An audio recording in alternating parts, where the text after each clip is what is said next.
28 years old, and last month I achieved what I thought was the American dream, buying my first home after 10 years of brutal sacrifice. 10 years of ramen noodles, declined invitations, and working until I couldn't keep my eyes open when I finally got those keys. I felt like I'd conquered the world then. 3 weeks later, I found court papers in my mailbox, the plaintiffs, my own parents. They were suing me for buying my house. Let that sink in before I dive into this nightmare drop. A comment, letting me know where you're watching from, and don't forget to hit like and subscribe. Trust me, you'll want to stick around to hear how someone's own family could try to steal their dream. Growing up in a middle-class neighborhood in Boston, I never thought my childhood was particularly unusual. My parents, Karen and Robert Anderson, provided a comfortable life for me and my younger brother, Brian. We had a nice house in the suburbs, took annual family vacations to Cape Cod, and never worried about putting food on the table. From the outside, we looked like the perfect American family, but beneath that picturesque surface was a different reality. My parents, particularly my mother, controlled every aspect of our lives, especially our finances. When other kids got allowances, they could spend however they wanted. Mine came with spreadsheets, literally. From age 10, I had to account for every penny I spent and justify my purchases to my mother during our weekly financial reviews. "Stephanie, you spent $7 at the mall last Saturday. What did you buy?" Mom would ask, peering over her reading glasses at my expense report. "Just some hair clips, Mom. They were on sale." "Did you need new hair clips?" "I count 17 in your drawer already." This level of scrutiny followed me throughout my teenage years. When I got my first part-time job at 16 working at the local grocery store, my parents insisted I open a joint bank account with them so they could guide my saving habits. What this really meant was they monitored every transaction and questioned anything they deemed unnecessary. My brother Brian, 2 years younger than me, handled their financial micromanagement differently. He embraced it, internalized their values, and became the perfect financial protege, while I dreamed of independence.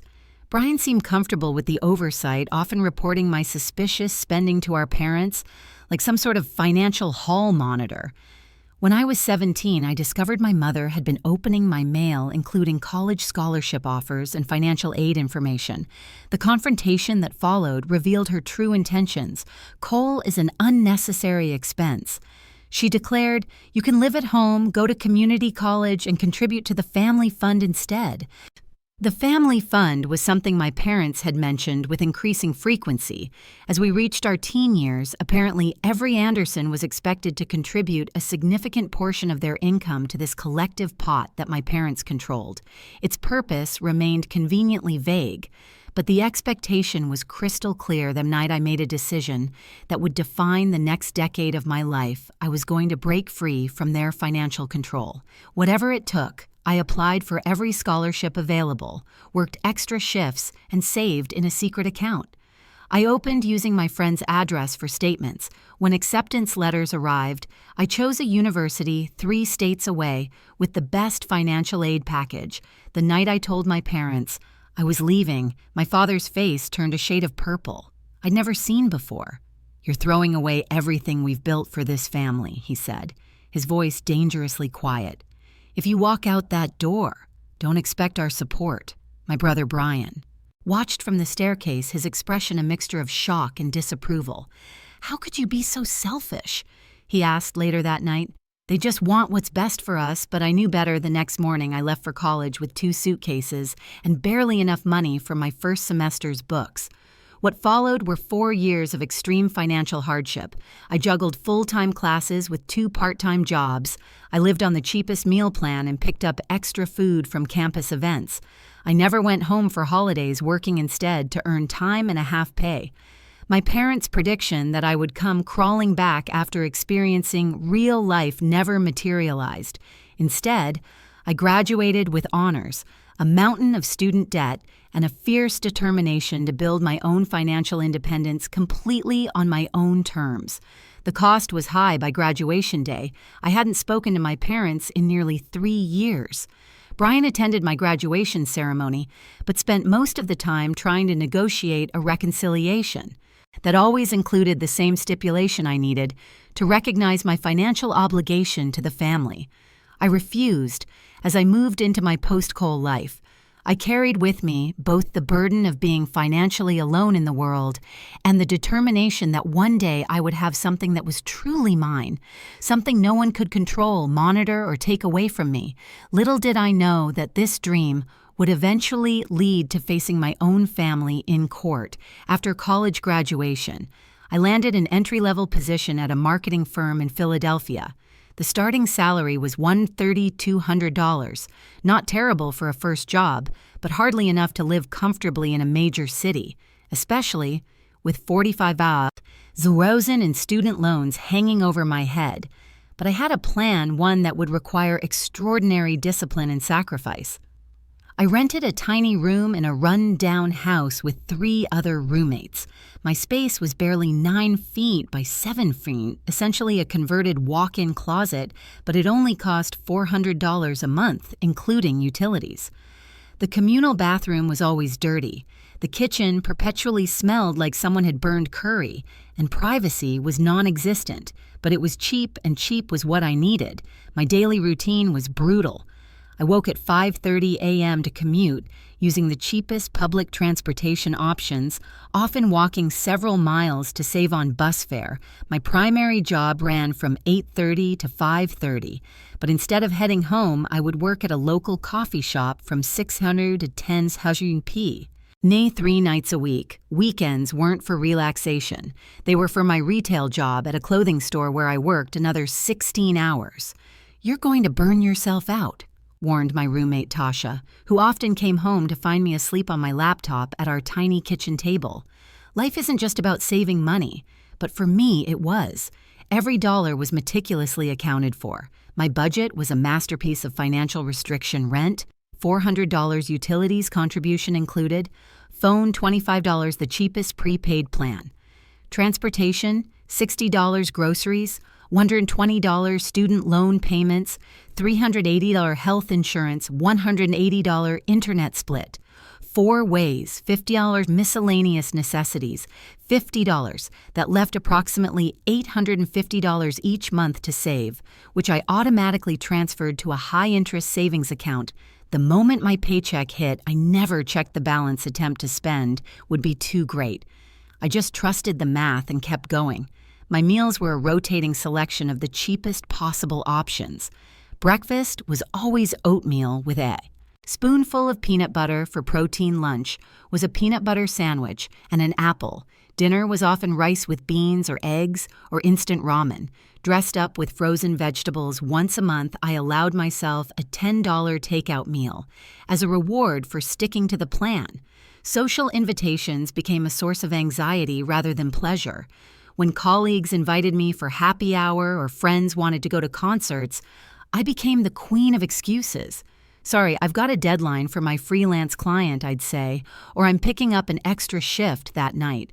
The truth that I couldn't justify spending $15 on a single cocktail when that money could go toward my house fund seemed too difficult to explain over time.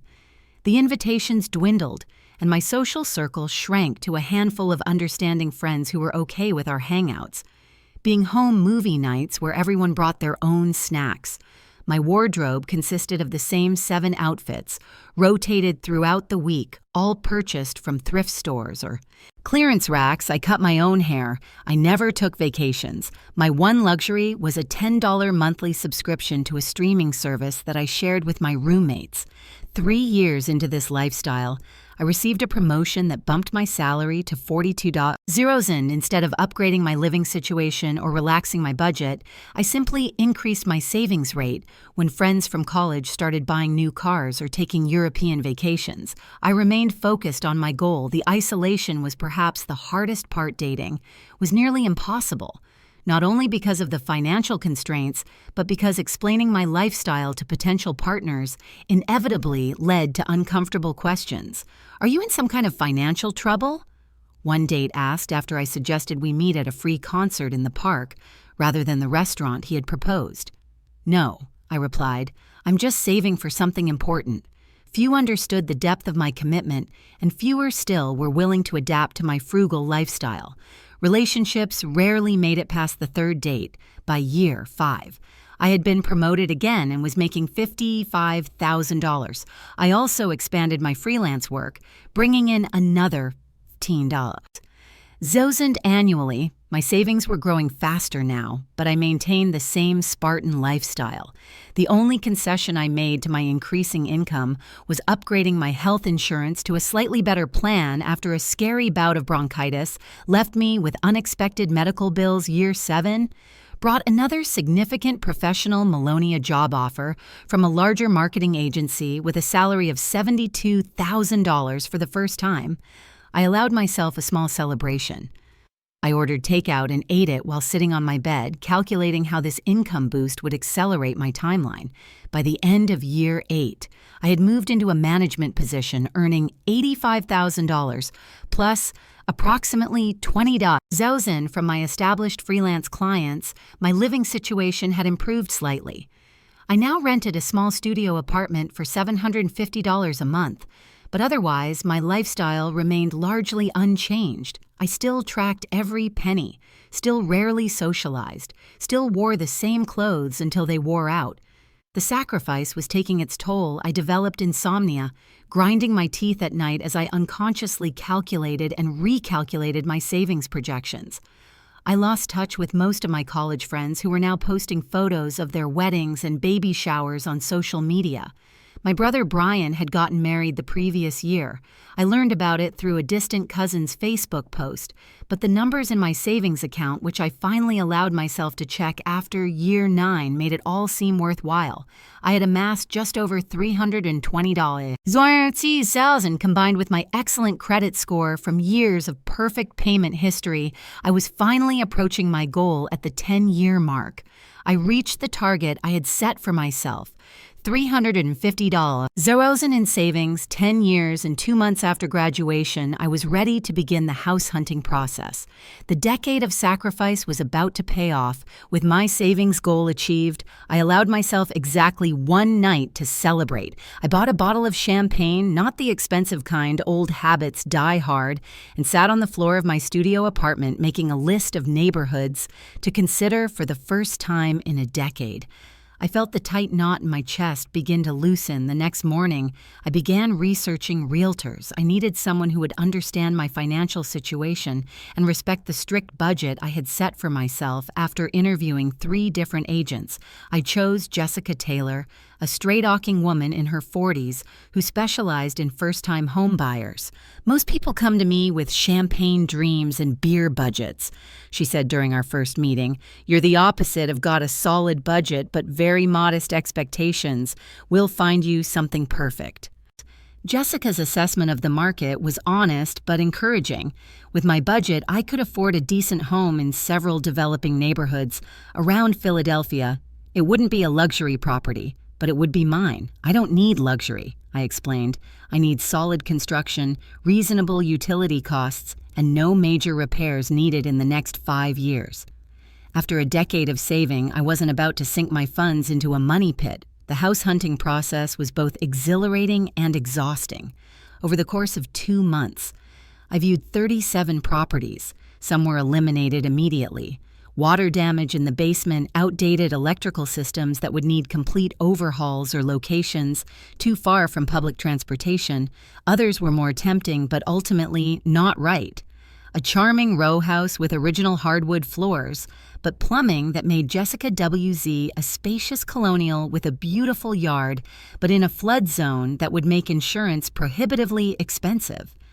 "This is normal," Jessica assured me. After yet another disappointing showing, finding the right house is like dating. You have to kiss a lot of frogs.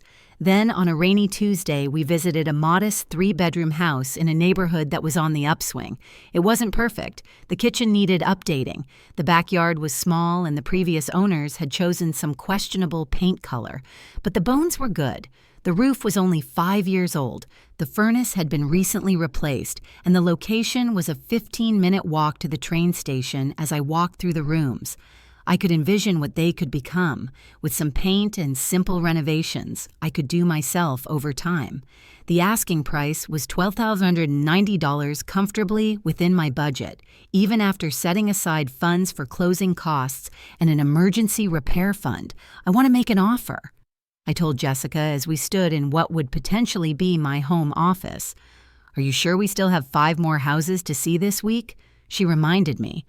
I nodded. This one feels right. We submitted an offer of $275,000 that evening. The next morning, the seller countered with $285,000. After a brief negotiation, we settled at $282,000. The inspection revealed no major issues, just the cosmetic updates I had already anticipated. The mortgage approval process was smooth. Thanks to my exceptional credit score and substantial down payment, I opted for a 15-year fixed-rate mortgage rather than the standard 30-year, another way to save money in the long run. The weeks leading up to closing were filled with paperwork, phone calls, and a growing sense of anticipation. I allowed myself to browse secondhand furniture websites during my lunch breaks, planning how I would gradually furnish my new home without breaking my budget. Finally, closing day arrived. I sat at a table surrounded by strangers, signing document after document, until my hand cramped. When the seller's agent handed me the keys, I had to fight back tears. "Congratulations, homeowner," Jessica said, giving me a quick hug. "You did it?" Sang. That evening, I drove to my new housemate. I spent that first night on an air mattress in the master bedroom, too excited to sleep. I made lists of small projects I could tackle immediately, painting the bedrooms, replacing the bathroom fixtures, cleaning the slightly musty basement in the morning. I would buy cleaning supplies and begin making this house my home. Over the next few weeks, my colleagues congratulated me, though few understood the magnitude of what I had accomplished. My closest friend, Alicia, helped me paint the living room and kitchen, expressing amazement at my journey. "I can't believe you did this all on your own," she said, as we applied a second coat of pale blue to the kitchen walls. "No family help, no inheritance, no partner to split costs with, just you." Her words filled me with pride, but they also triggered a realization I had been avoiding. I still hadn't told my family about the house, despite our estrangement. Some part of me had always hoped that achieving this milestone might bridge the gap between us. Perhaps they would finally understand that my rejection of their financial control wasn't about rejecting them as family. After much deliberation, I decided to reach out. I composed a brief email to my parents with my new address and a photo of the house, adding that they were welcome to visit if they wished to. Brian, I sent a similar message with a bit more personal information, hoping my brother might serve as an intermediary. Their responses would shatter any hope of reconciliation and set in motion events I could never have anticipated. 3 days after sending those emails, my phone rang with my brother's number. It was the first time we'd spoken in over 2 years, and my heart raced with nervous anticipation. "Brian, it's so good to— What the hell do you think you're doing?" His voice was cold, controlled anger vibrating through each syllable. I just wanted to share my news with you, and you bought a house with what money?" "Stephanie." The question confused me. With my money I've been saving for 10 years. Brian's laugh was bitter, right? Because an entry-level marketing job pays enough to buy property these days. I tried to explain my journey of multiple jobs, the extreme frugality, the promotions, but he cut me off. "Mom and Dad want to see you this Sunday. Family dinner at 6. He hung up before I could respond. That Sunday, I drove the 2 hours to my parents' house with a knot in my stomach. The house looked exactly as I remembered. Its same neatly trimmed hedges, the same beige siding, the same ceramic welcome sign my mother had painted at a community class years ago. My father opened the door before I could knock.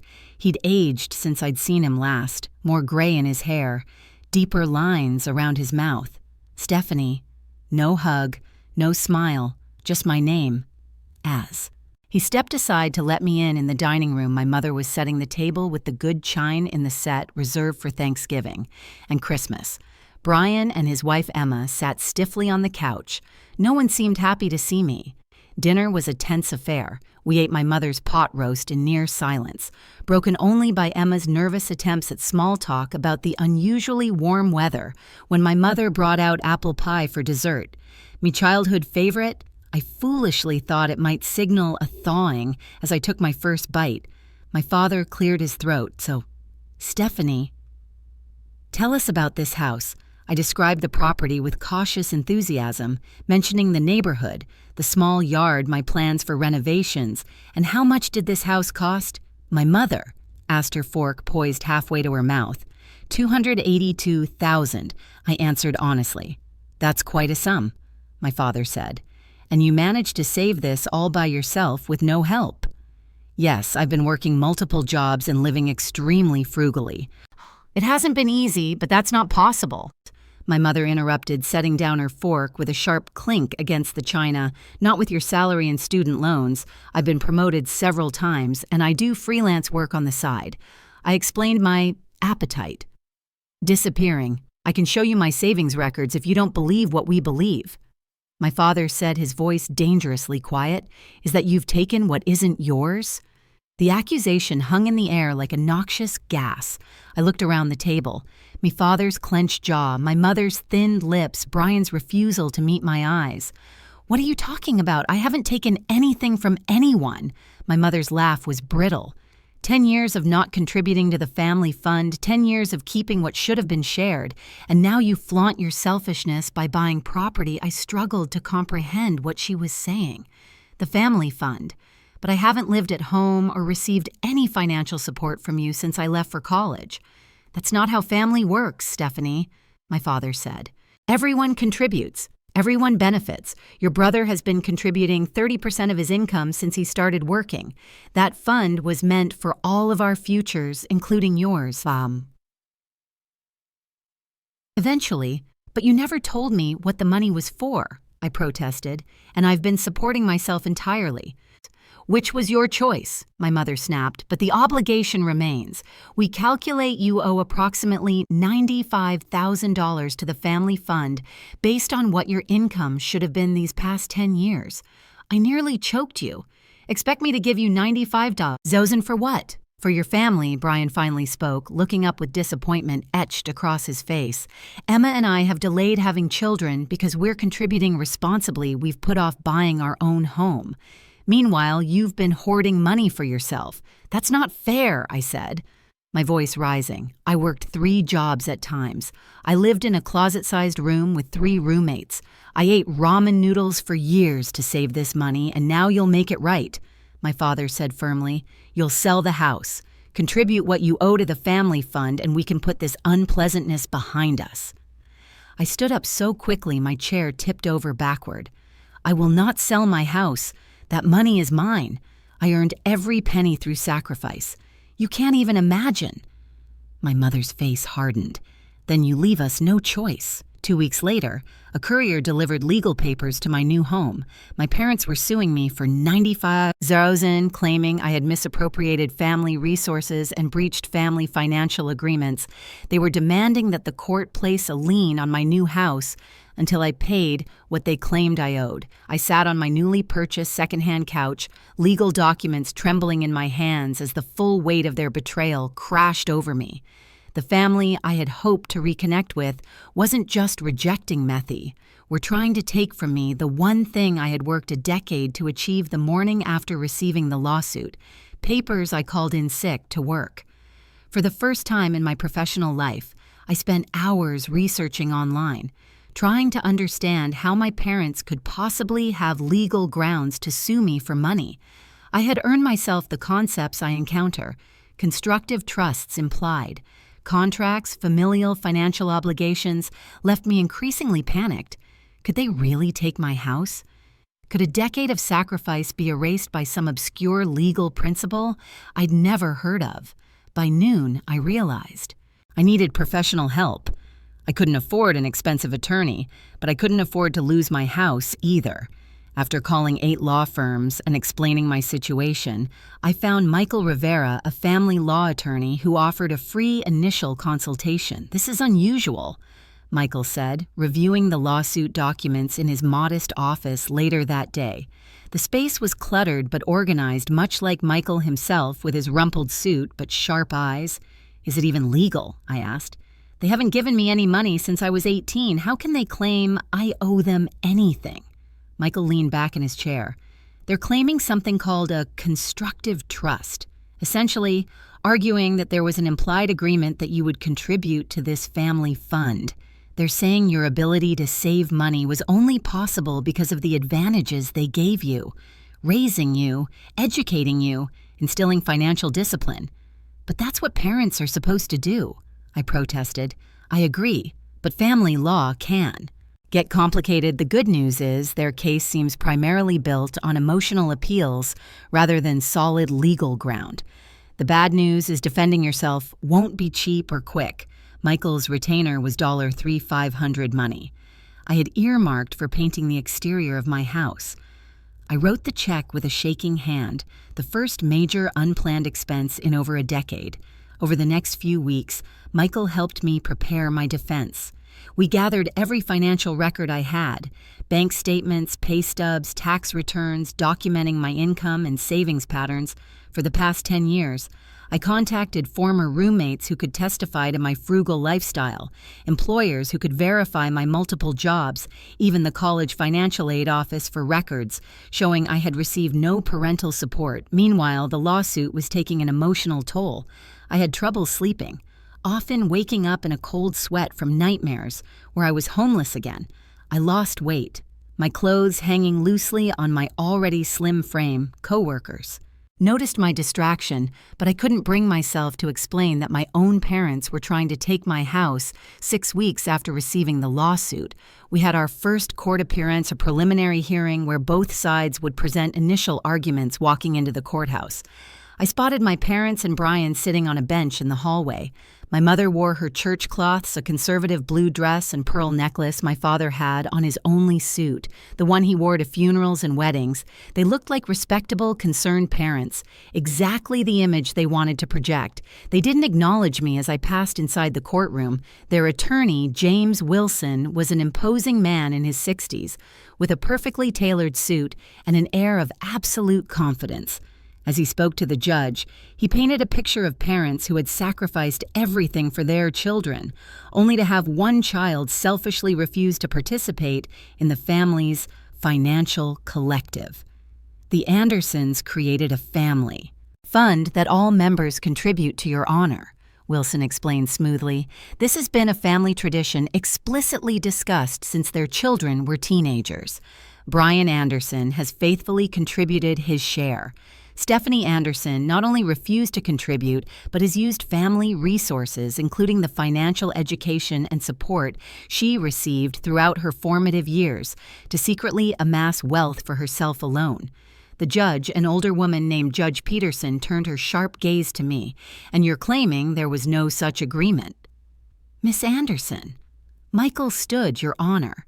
My client acknowledges that her parents mentioned a family fund, but there was never any agreement that she would contribute. More importantly, she has been financially independent since age 18, receiving no support from her parents during college or beyond. The money she saved was earned entirely through her own hard work, often working 3 jobs simultaneously while living in substandard housing to maximize her savings." The judge reviewed some of the documents we had submitted. "You claim to have saved $350,000 for a house down payment while working entry-level jobs."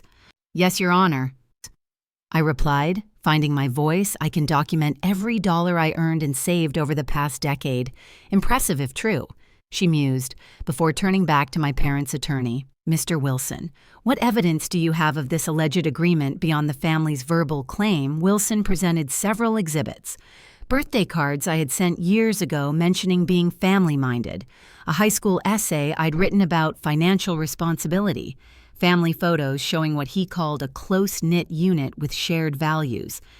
It seemed flimsy to me, but Judge Peterson took it all in without revealing her thoughts. "This case requires more detailed examination," she finally said. "I'm scheduling a full hearing for next month. In the meantime, no liens will be placed on Ms. Anderson's property. but she is ordered not to sell or refinance the property until this matter is resolved. As we left the courtroom, I felt a momentary relief that my house wasn't immediately at risk, but the battle was far from over. Round 1 to us, Michael said quietly as we gathered our documents. But they're going to come back stronger. They'll likely try to depose some of your friends, colleagues, maybe even your college roommates looking for any statement you might have made about family financial obligations. The next few weeks were a blur of preparations. I took unpaid time off work to help Michael prepare our case further. Straining my now limited finances, we gathered additional documentation letters from former employers, praising my work ethic statements from college financial aid officers, confirming I had received no parental support, even receipts showing my extreme frugality over the years. My parents' attorney sent intimidating requests for documents. Everything from my childhood diaries to records of every conversation I'd ever had about the family fund. Michael assured me these were largely scare tactics and helped me respond only to legitimate legal requests 2 days before the full hearing.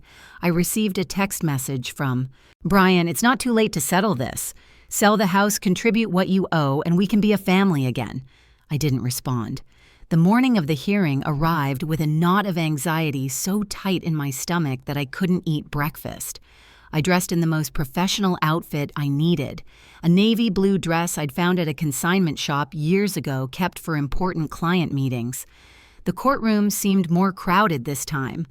My parents had brought several family friends as character witnesses.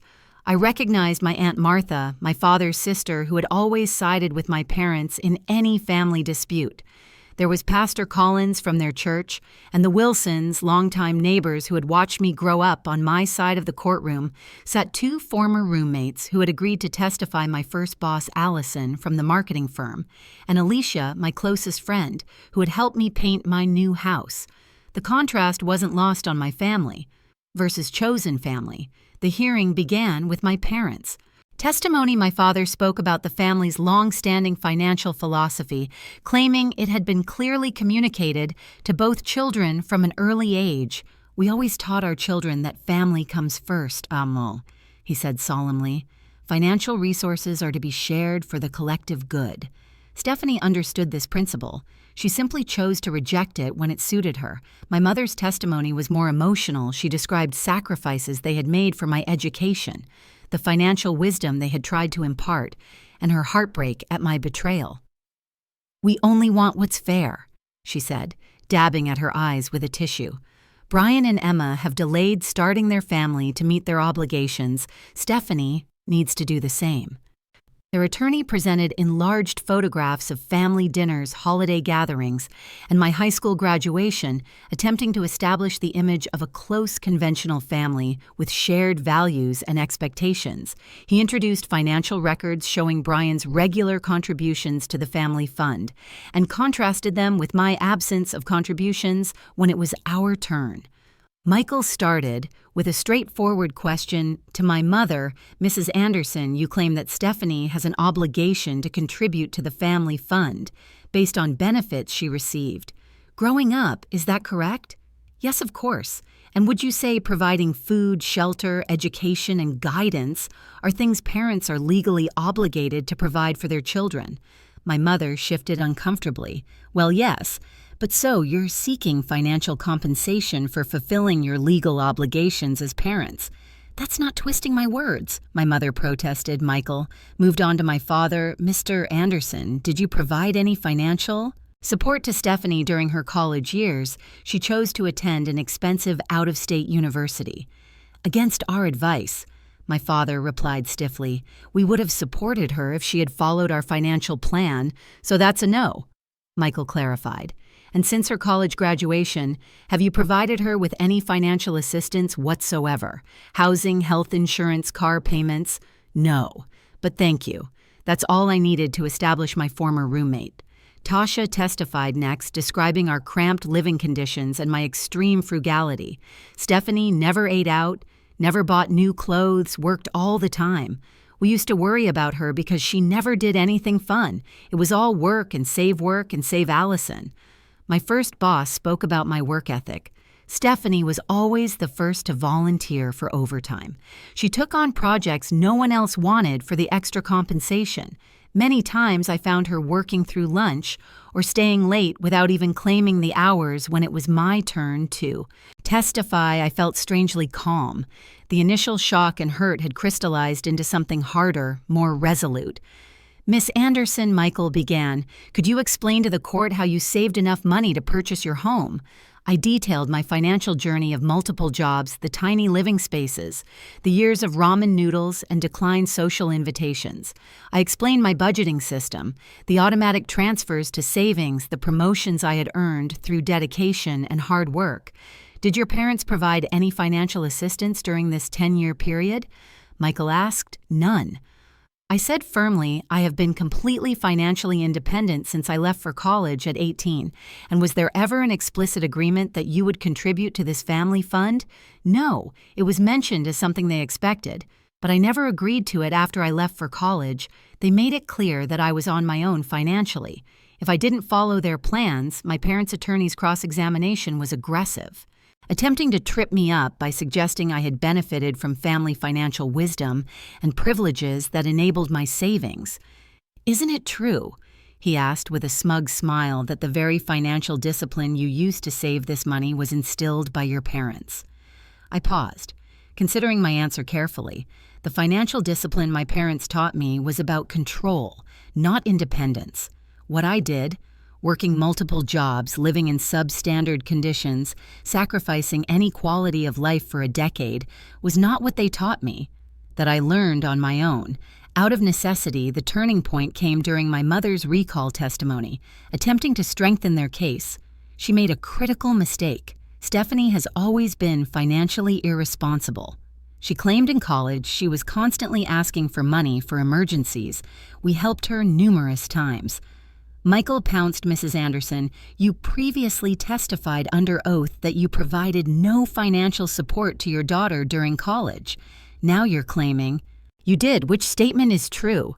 My mother flushed, looking to their attorney for help. "Well, there might have been a few small loans. Do you have records of these loans, receipts, bank transfers?" Michael pressed. "It was cash," my mother said weakly. "Family doesn't keep receipts, so no further questions," Michael said, sitting down with a satisfied nod to me in her closing statement. Judge Peterson's expression gave nothing away. She reviewed the evidence presented, noted the contradictions in my parents' testimony, and acknowledged the substantial documentation of my independent financial journey. This court finds no evidence of any legally binding agreement requiring Ms. Stephanie Anderson to contribute to her parents' family fund. The money she saved was earned through her own labor without parental support or contribution. The plaintiff's claim is dismissed. She looked directly at my parents, Mr. and Mrs. Anderson. While families may have their own internal expectations, this court cannot and will not enforce alleged agreements that have no legal basis and appear to be primarily about control rather than genuine family welfare. The gavel came down with a definitive crack that seemed to echo the breaking of whatever tenuous family bonds had remained. The immediate aftermath of the judge's ruling was a blur. Michael shook my hand firmly, his usually serious face breaking into a satisfied smile. "Congratulations. Your house is safe." I should have felt triumphant. Instead, I felt hollow. I glanced across the courtroom to where my parents sat, my mother's face buried in her hands, my father's arm around her shoulders, his expression stony. Brian stood nearby whispering something to their attorney, occasionally shooting glances in my direction as I gathered my documents. A court officer approached. "Miss Anderson, your family is being escorted out separately to avoid any confrontation. You can leave through the main doors in about 10 minutes. I nodded numbly, thanking him for the consideration I hadn't thought to request. Michael helped me pack our evidence into my worn messenger bag, giving me practical advice about filing the judgment and ensuring the case was formally closed in the property records. "Will they appeal?" I asked quietly. "They could try, but they don't have grounds." The judge was very clear. Michael assured me, "This is over. Stephanie, you won yet." Victory felt nothing like I'd imagined. As I waited for my parents to leave, I sat alone in the now empty courtroom, the magnitude of what had happened settling over me. I had not only fought my family in court, but had publicly exposed the dysfunction that had shaped my life. There would be no reconciliation, no happy family dinners in my new home, no healing of old wounds. When I finally left the courthouse, I stepped into the bright afternoon sunlight, feeling both lighter and heavier, free from the immediate threat, but burdened by the finality of the family rupture. I was halfway to my car when I heard footsteps rapidly approaching from behind Stephanie. "Wait," Brian's voice. I turned, instinctively tensing. He stopped a few feet away, his face flushed either from running or emotion. "How could you do that to them? Do you have any idea how this makes them look? The embarrassment you've caused." I studied my brother's face, the familiar features contorted with an anger that seemed to come from a place of genuine hurt. For a moment, I felt a flicker of doubt. Had I been too harsh, too uncompromising? Then I remembered the past decade of sacrifice, the lonely holidays, the meals skipped to save a few dollars, the nights spent working until exhaustion, while my peers built careers, relationships, lives, all leading to the moment when my own parents tried to take it all away through legal manipulation. How could I repeated, my voice surprisingly steady. How could they sue their own daughter for money she earned herself? How could you support them in this? It was never about the money, Brian insisted, lowering his voice as a couple walked past us on the courthouse steps. It's about family loyalty, about putting the collective good above individual desires. No, Brian. It's about control. It always has been. He ran a hand through his hair, a gesture so familiar it made my heart ache. Despite everything, you've always been selfish, always thinking just about yourself. Is that what you really... You don't understand. I understand perfectly, I interrupted. I understand that Mom and Dad have convinced you that family means surrendering your autonomy, that love is conditional on compliance. That's not family. Brian, that's control. His face hardened. You think you're so much smarter than everyone else, so independent. But when you're alone in that house you bought with your precious money, who will be there for you, who will care? The question hit its mark, probing the fear that had haunted me through years of solitary saving.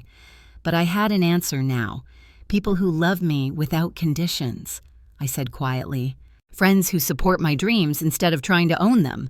That's the family I've built while you were busy being the perfect son.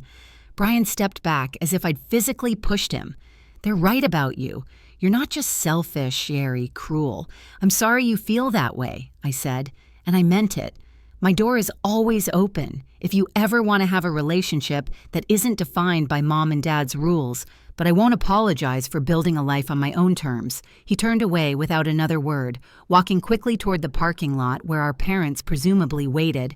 I watched him go, the last fragile thread connecting me to my biological family, severing with each step he took that evening. I sat on the floor of my living room, surrounded by the sparse furnishings I had carefully selected for my home. The victory felt both profound and painful. I had defended my right to the fruits of my labor, but at the cost of any hope for family reconciliation, I reached for my phone and called Alicia. "It's over." I told her when she answered, "I won. That's amazing," she exclaimed. "We should celebrate. I'll bring champagne, the good kind this time." I found myself smiling. "Despite everything, could you also bring those friends you mentioned, the ones who are good at painting? I think it's time I finally finished making this house a home." 2 hours later, my empty living room was filled with Alicia and 4 of her friends, all armed with paintbrushes, pizza, and genuine congratulations. As we worked on painting the hallway, the soft green, the first had carefully selected months ago, I realized something important. Family isn't always who you're born to. Sometimes it's who you choose, and who chooses you. Back the weeks following the court victory brought a strange mixture of peace and pain. With the legal threat removed, I could finally focus on truly settling into my home. I painted each room with colors I had meticulously researched for the perfect balance of calming and energizing. I scoured thrift stores and clearance sales for furniture that expressed my personal style rather than just meeting minimal functional needs. Slowly, my house began to feel like a hammy home earned through sacrifice and protected through determination. But the emotional aftermath of the court battle lingered. I would wake up in the middle of the night, heart racing from dreams where I was back in that courtroom, my parents' accusations echoing off the walls. I'd check my phone compulsively, part of me still hoping for a message from Brian that never came. Alicia noticed my struggle during one of our weekly dinner nights, a new tradition where friends took turns hosting simple meals in their homes. "You won the case, Steph, but you're still fighting something," she observed as she helped me wash dishes after everyone else had left. "Have you thought about talking to someone professionally?" I had resisted the idea. Initially, therapy seemed like an unnecessary expense after a decade of extreme frugality, but the persistent emptiness inside me couldn't be filled with new furniture or fresh paint. After researching affordable options, I found Dr. Jennifer Garcia, a therapist, who offered sliding scale fees for her services. Family estrangement is its own kind of grief. Dr. Garcia explained during our first session, "You're mourning not just the relationship you had, but the relationship you wished you could have had." Over the next several months, our weekly sessions helped me process the complex emotions I had suppressed during my 10-year saving journey. I hadn't just been accumulating money, I'd been building a wall around my heart, protecting myself from the conditional love that had shaped my childhood. Your parents' attempt to control your finances wasn't really about money. Dr. Garcia suggested one afternoon, money was just the tool they used to demand compliance and punish independence. "Then why do I still feel guilty?" I asked. "Like I've done something wrong by keeping what I earned, because they programmed that response in you from childhood," she said gently, questioning their authority.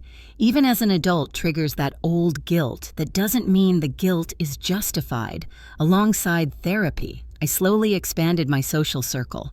The friends who had stood by me during the court case became regular fixtures in my life.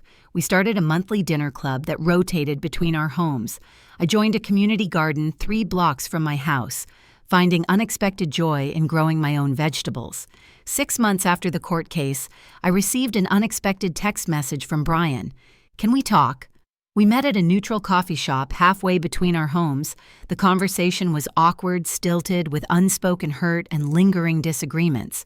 But it was a start. "I'm not saying Mom and Dad were right," he said, staring into his coffee cup, "but I don't think you understand how your leaving affected them. Affected all of us." "I didn't leave the family, Brian," I replied carefully. "I left their control. There's a difference." He didn't agree, but he didn't argue either. We parted with a tentative plan to meet again the following month, on the small bridge beginning to form over the chasm between us. My parents remained distant through Brian. I learned they had told extended family that I had legal troubles but didn't specify the nature of the court case. The family narrative had been rewritten to preserve their image while casting me as the problematic child it hurt. But with Dr. Garcia's help, I was learning to separate their perception from my reality. "You can't control their story about you," she reminded me. "You can only live your truth and let the results speak for themselves." And the results were speaking a year after winning the court case. I received a significant promotion at work. The house I had fought so hard to keep was increasing in value as the neighborhood continued to develop. I had even started a small emergency fund for others in situations like my people, escaping financially controlling relationships who needed temporary support. The most profound change, however, was internal. The anxious vigilance that had driven me through a decade of extreme saving had gradually softened. I learned to enjoy small pleasures without guilt, a meal at a nice restaurant to celebrate a work achievement, a weekend trip with friends to a nearby beach, flowers for my kitchen table, just because they made me smile. Financial independence isn't just about having money. I realized during one therapy session, it's about having the freedom to use resources in alignment with your own values, without seeking permission or approval. 18 months after the court case, Brian and his wife, Emma, had their first children's daughter. They named Lily. The birth announcement came with an invitation to meet my niece, one. I accepted with both excitement and trepidation in their modest apartment. Holding the tiny bundle that was my niece, I felt a new chapter beginning. Brian and I had established careful boundaries around topics like money and our parents, creating a fragile but growing relationship independent of the family dynamics that had separated us. "She has your nose," I told him, smiling down at Lily's sleeping face. Poor kid, he joked, a glimpse of the brother I remembered from before money and control had. Come between us, as for my parents, the distance remained. I sent them a card with my niece's birth, expressing joy for the new addition to the family. They didn't respond directly, but they didn't return it. I threw a minute crack in the wall between us that might someday allow for more light to pass through. 2 years after purchasing my house, I hosted a home anniversary party, inviting the friends who had become my chosen family as we gathered in the backyard where I had finally installed the garden I had dreamed about during those lean years. I looked around at the life I had built, not just the physical house, but the community, the career, the sense of self that no one could take away. Alicia raised her glass for a toast to Stephanie, who taught us all that home isn't just a place you buy, but a space you create through courage and perseverance. Later that evening, as the last guest departed, I sat alone on my porch swing, a birthday gift from my friends, and reflected on the journey that had brought me here, the decade of sacrifice, the painful family confrontation, the ongoing work of healing. The hardest lesson hadn't been how to save money or how to defend myself in court. It had been learning that sometimes the people who should support you most are the ones you need to establish the firmest boundaries, with that true family is defined not by blood or obligation, but by respect and unconditional support, that independence, financial and emotional, not selfish, but necessary for authentic relationships. My house stood solid around me, sheltering not just my physical self, but the person I had become through adversity, a person who knew her worth, who understood the difference between sacrifice and surrender, who recognized that the most valuable thing she owned wasn't the property, but the freedom it represented. Have you ever had to stand up to family pressure to follow your own path? I'd love to hear your stories in the comments below.